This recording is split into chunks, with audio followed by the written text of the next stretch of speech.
Oh, this is getting long. Okay, my final point of this episode.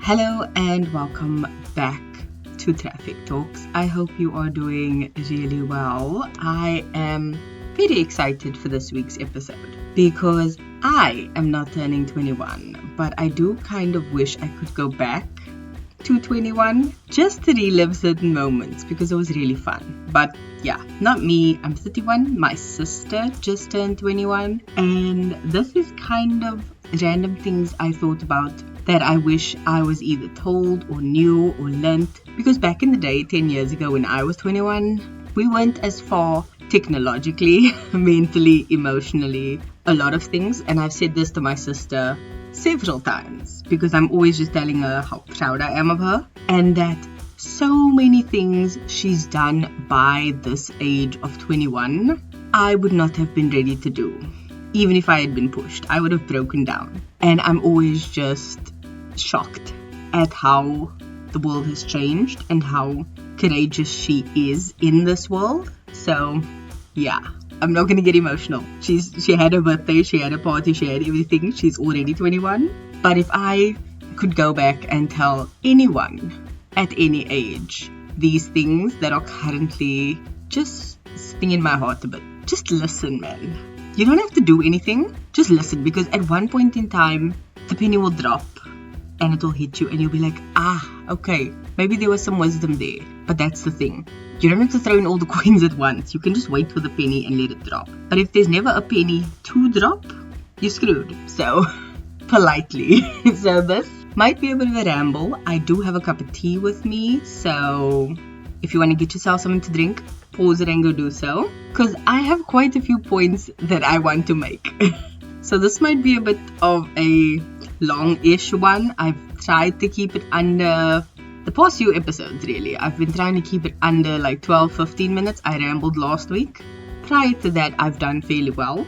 So this might be a bit long, but it's worth it. So yeah, enjoy this episode. I'm not going to do a 21 things for 21 kind of list. This is more just, as I said, what I have on my heart for anyone who is around this age, whether they're 21 or not. These are just general life lessons that you can kind of implement at any time. But I think it's always just worth listening to. So I'm the kind of person who's always trying to learn from other people. So if that's you, enjoy and sit back. If not, that's fine. Do you. That is what it's about. So first things first, I will always preach this point, and it's about money.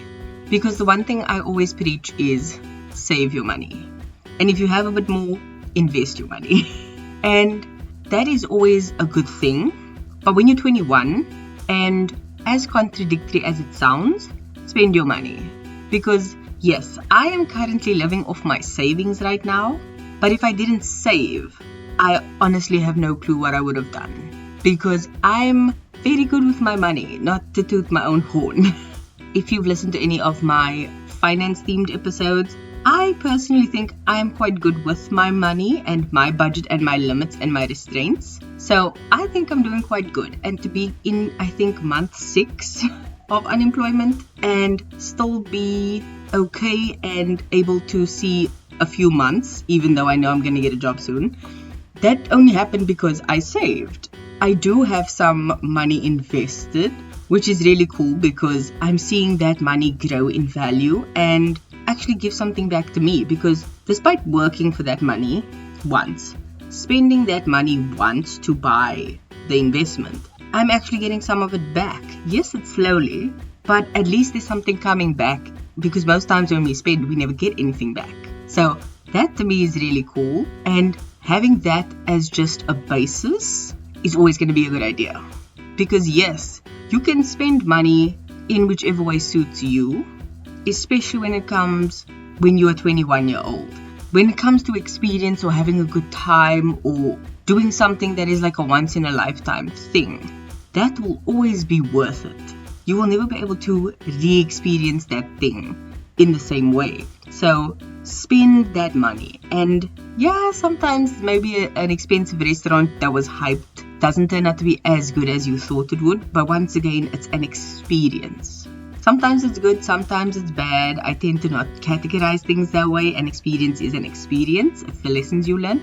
But spending that money will always be worth it. Just understand that sometimes in life you might not be by the means to spend in that way.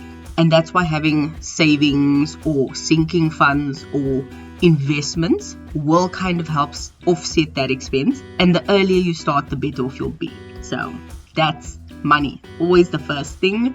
You can listen to any of my other episodes about money management, even if it isn't my main theme, but it is important. Next, health is wealth. Health is a very subjective thing because each person has their own metrics that they measure it by. So for me, taking care of my health is important, and in doing so, I figured out how often I need to go to a doctor, I need to go for checkups, I need to go for dental, all those types of things. I figured out what works for me. The same way I figured out how I move my body is going to determine how often I do it. If I'm doing a workout I hate, I'm not going to do it. I'm not going to get fit. If I find something I love, I'm going to do it more consistently. Finding fruits and veg I like to eat will help me make healthy meals. So I offset takeaways, which affects finances. Like, that's always a thing. But to each person, they have their own limits. Some people might enjoy takeaways often, and they just choose the healthy option on the menu. But knowing how to cook healthy food once in a while is just a good thing to know. Another part of health is your mental health.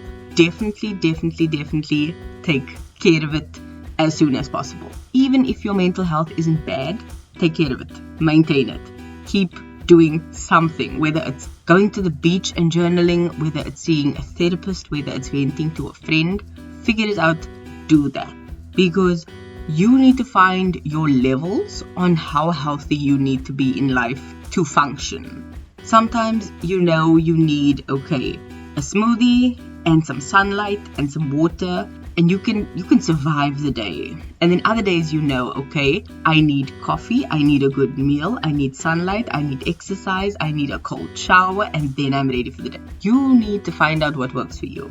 So figure those things out, because your health is the best investment you can make. It can be expensive, trust me, but it's going to be one of the best investments you can make. And the earlier you start, the better, because like with interest and investments, it compounds. So the earlier you start, the younger your age, the more benefits you'll get out of it.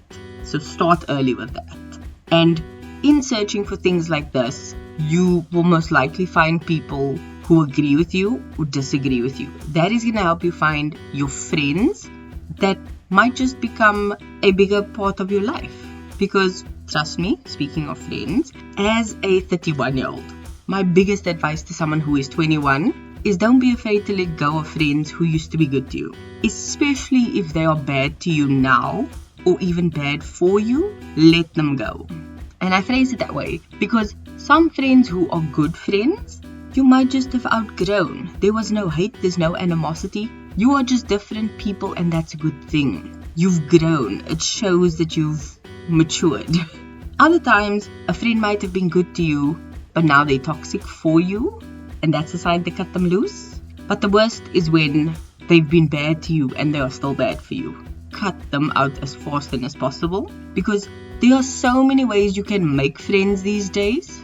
You will be able to find your tribe of people, because they say your vibe attracts your tribe, which is why I said in the previous point, go out and figure out those things that you like to do, because you'll attract like-minded people to do those things with. They will pump you up, they will be with you, they will encourage you to stick with it. So do those things. Speaking of the whole finding your vibe and your tribe, find what you love to do and then do that. The money will follow. Trust me, I'm speaking from experience. If I could go back, I would start uploading YouTube videos in 2016, because back then already I was sitting in my little Fiat Palio. I was recording myself when I had a second to do so on my crappy, terrible quality phone, in the breathing moments I had between running from one errand to another for my job that I had at the time. if I could go back and start then, I would. So trust me when I tell you, start now and do it. Because I would rather be in a position where I say, great, what now?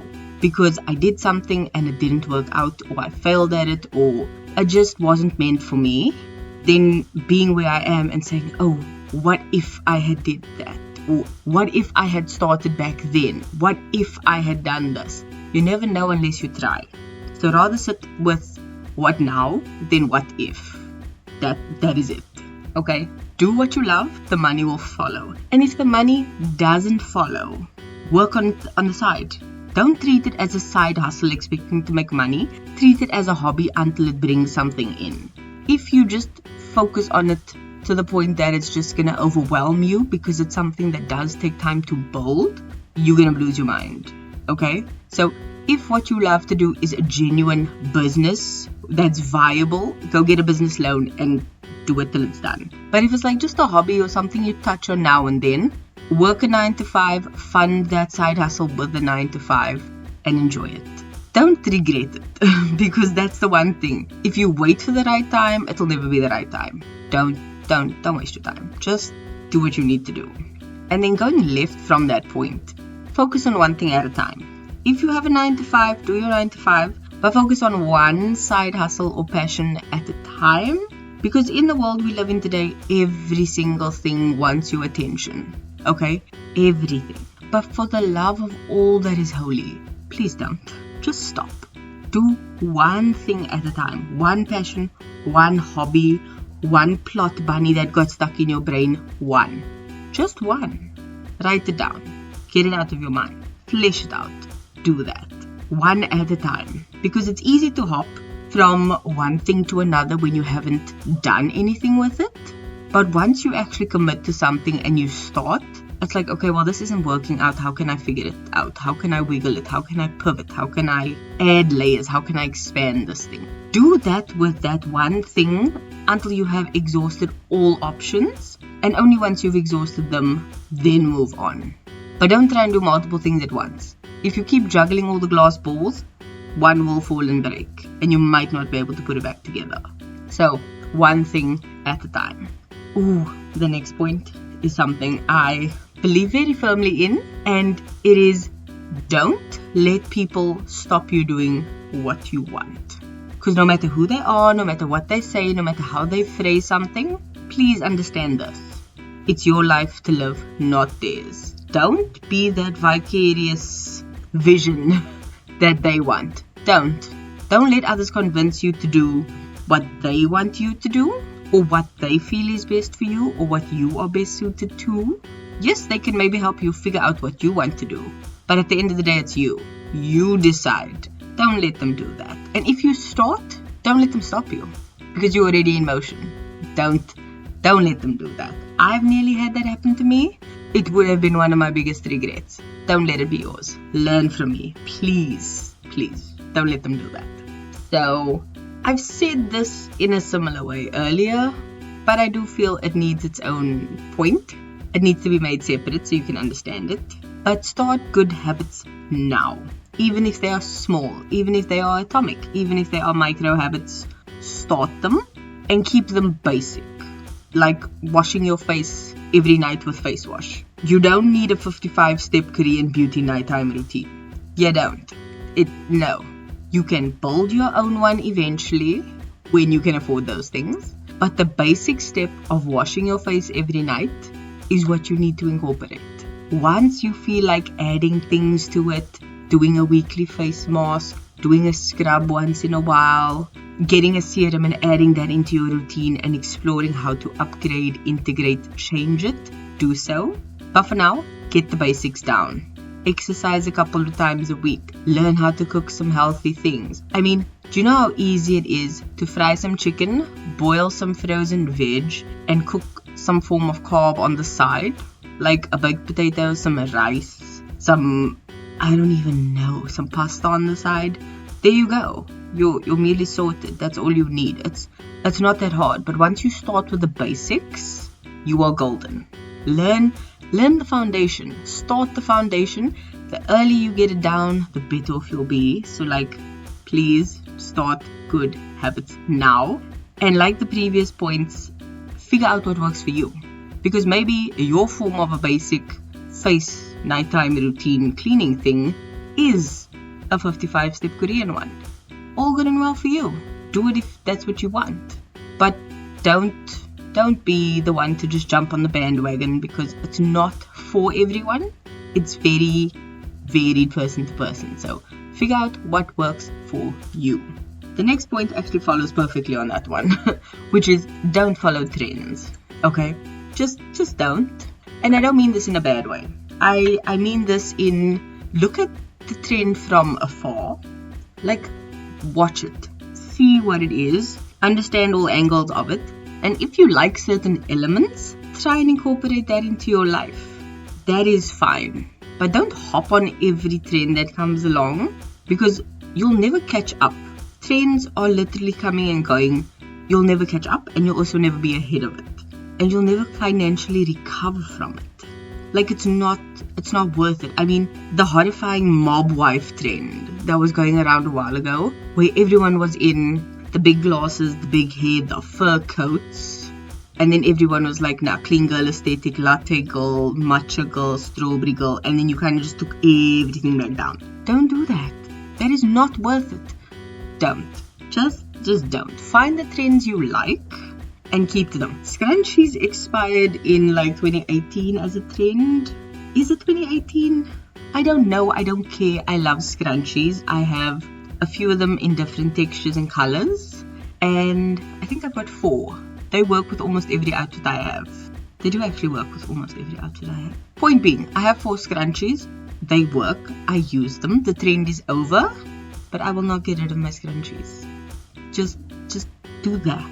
Incorporate what you have in from a trend. Don't make yourself fit the trend. Make the trend fit you. If it doesn't, leave it and move on. Oh, this is getting long. Okay, my final point of this episode. Learn to do things for yourself, by yourself. And by this, I mean learn to do massive DIY projects that are just almost daunting. And then also learn to do the small things, like your own nails. Because doing DIYs or projects or taking on things that are seemingly overwhelming can sometimes give you the biggest sense of accomplishment when you're done. There's nothing in the world better than achieving something that you built from the ground up and being like, yep, I did that. That's mine. There's nothing better. And then the small things as well. Taking time to do something for yourself, like doing your own nails once in a while, or making yourself a fancy cup of coffee at home and sitting and enjoying it sip by sip, can make you feel absolutely amazing. Become self-reliant on yourself for things and not too dependent on others. I'm not saying go try and build a house. No, please don't. You need codes and housing and all sorts of things. I've lived the construction site. I don't need to redo it. Hire the professional. No, I'm saying if you want to build a cupboard, or you want to build a box, or you want to just assemble some furniture yourself, do it. Try it. Nail it till it's done and get it done by yourself. If you need help, get help.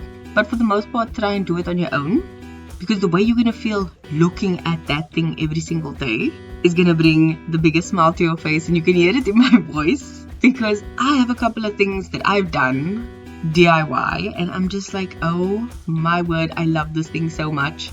It's not the biggest DIY in the world, but it makes me happy. So learn to do something for yourself, by yourself, and that can make the biggest difference. Even just decorating things to your liking, that can change the game. So do that. I'm cutting it off here because I've made all my points. I'm going to try and wrap this up real quick because we are on almost 23 minutes. So I might make another one like this for my birthday next year, Feb. So if there are any topics, opinions, or any things you maybe want to add that you think would be like a good little spark for me, feel free to leave that in the comment section, or even maybe question one of my points. If you disagree, I'd love to see that. So you can leave that in the comment section below, but I might just do another one next year, because I think there are some points I want to speak on that I just didn't. But I always add at the end of the episode the phrase, keep being a better being, because I genuinely mean it. Especially when it comes to birthdays and reflection, be better according to your standards and your life. Life is way too short to be miserable and rude. So just be better. Keep trying to be better and do better. Don't measure yourself against anyone else except yourself. Were you a better person than you were last year? Were you a better person this week than last week? You are your only competition. Just understand that, and that should be your basis of comparison. You to you, not anyone else. So yeah, that was the episode of the week. The song of the week is Lose Yourself by Eminem. The song does not need an explanation. The lyrics are the explanation, because you have one life to live, so don't waste that opportunity. Okay? Do what you want. Live your best life. Enjoy it. Do all the cliche things. But as long as you genuinely want to do it, do exactly that. I'm done. As I always say, keep being a better being, and I will see you in the next episode. Love you. Bye.